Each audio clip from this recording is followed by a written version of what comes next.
Okay, today we're going to look at Chapter 11, Topic 6, which is going to allow us to use trig functions to find a missing side of a given triangle, a right triangle.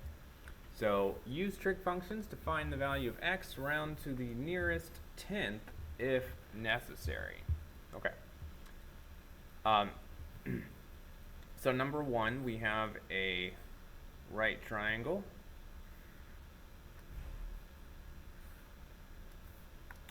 One of the sides is 10, it's a right angle, and we got x, and we got 38 degrees in this angle right here. Okay, so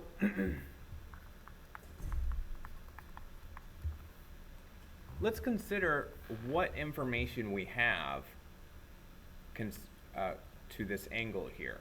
Okay, we can just call this angle theta or whatever, doesn't matter. We have the opposite side and we have the adjacent side, or that's what we're trying to figure out, is the adjacent side.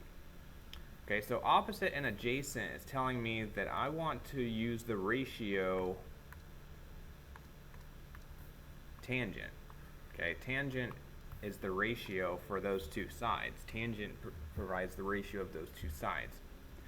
Okay, so I'm going to set up the ratio for tangent. I know that tangent of this angle should be equal to the opposite side over the adjacent side. Okay, tangent of theta is equal to the opposite side over the adjacent side.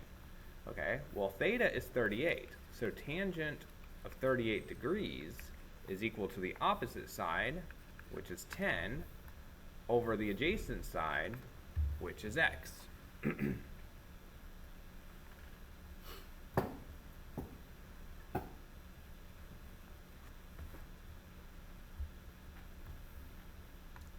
Okay, so now I can solve this for x. Okay, I can just multiply both sides by x to get it in the numerator on this side. So x times tangent of 38 degrees is equal to 10.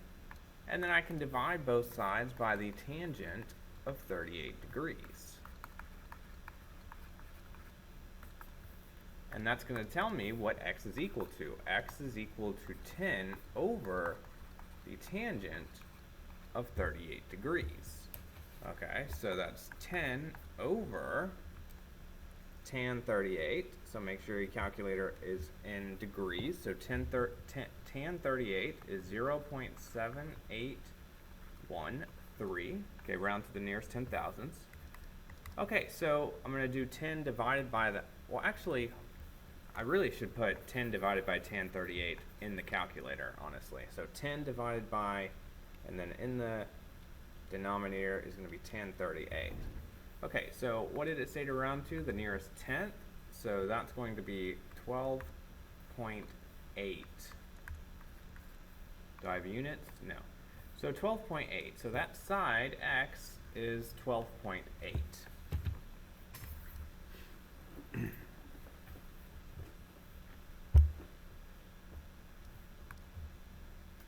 Alright, let's look at the next one, number 2.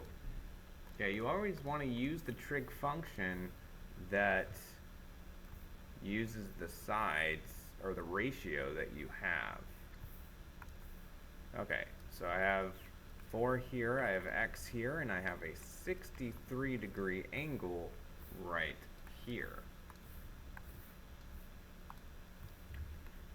Okay, so first let's look at this angle theta, which is the 60-degree angle. Alright, so this would be the opposite side, this would be the adjacent side, and this would be the hypotenuse. So the information that I'm concerned with is the adjacent and the hypotenuse. Okay, so if I look at SOHCAHTOA, the adjacent and hypotenuse, that's cosine. So I'm going to set up the cosine function. Cosine of the angle is equal to the adjacent side over the hypotenuse. So, in this case, cosine of 63 degrees is equal to the adjacent side 4 over the hypotenuse x, and that's what I'm looking for. Okay, just got to solve this for x. So I'm going to get x in the numerator over here. we got x times cosine of 63 degrees is equal to 4. And then I can just divide both sides by that cosine 63.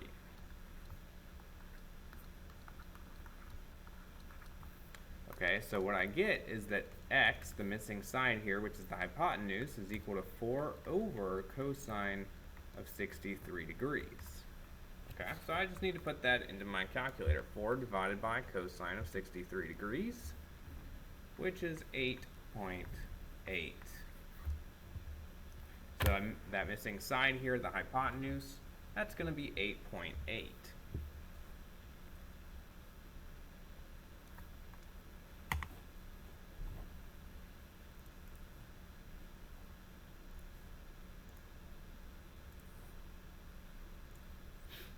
Alright, number 3. Use the trig value. Okay, so it's the same basic process for the rest of these problems. Okay, we're gonna consider the triangle.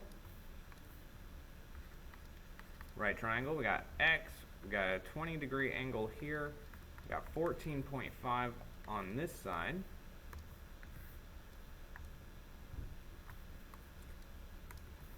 So first of all, the angle that we have is this one, which means that my opposite is over here, my adjacent is here, and my hypotenuse is here.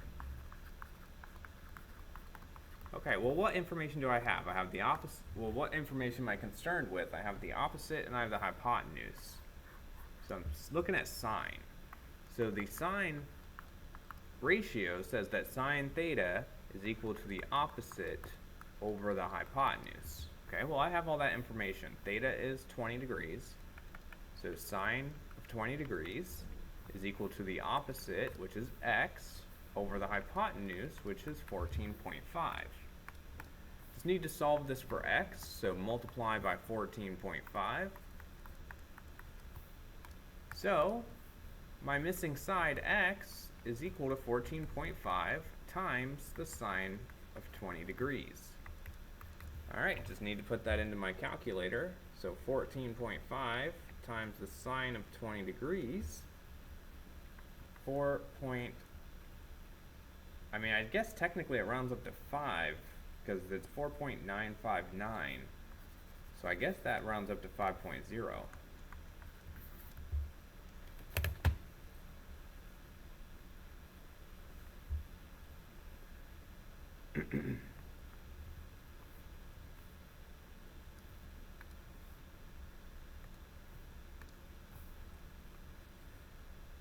Alright, and then number 4.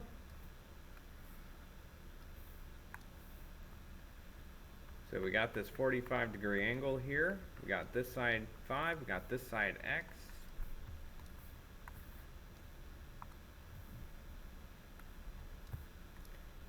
Alright, so this will be my angle theta. Let me put up my SOHCAHTOA over here. So, concerned with this angle, oh whoops, where's my right angle? Okay, my right angle's here. Very important to have your right angle. So, because that tells me where my hypotenuse is. So my opposite side is here, my adjacent side is here, my hypotenuse is here. Okay, so what information am I concerned with? The adjacent and the hypotenuse. So that is cosine, adjacent and hypotenuse. So cosine ratio says that cosine of theta is equal to the adjacent side over the hypotenuse. Okay, so in this case theta is 45 degrees. So cosine of 45 degrees is equal to the adjacent side, which is 5, over the hypotenuse, which is x. Okay, so solving this for x, I need to first get x out of the denominator. So I got x times cosine 45 degrees is equal to 5. And then I can get the x by itself by dividing both sides by the value of cosine 45 degrees. So my missing side x is equal to 5 divided by the cosine of 45 degrees. Just need to plug that into a calculator. 5 divided by cosine 45 degrees. So that rounds to about 7.1. Okay, it's 7.07, which is 7.1.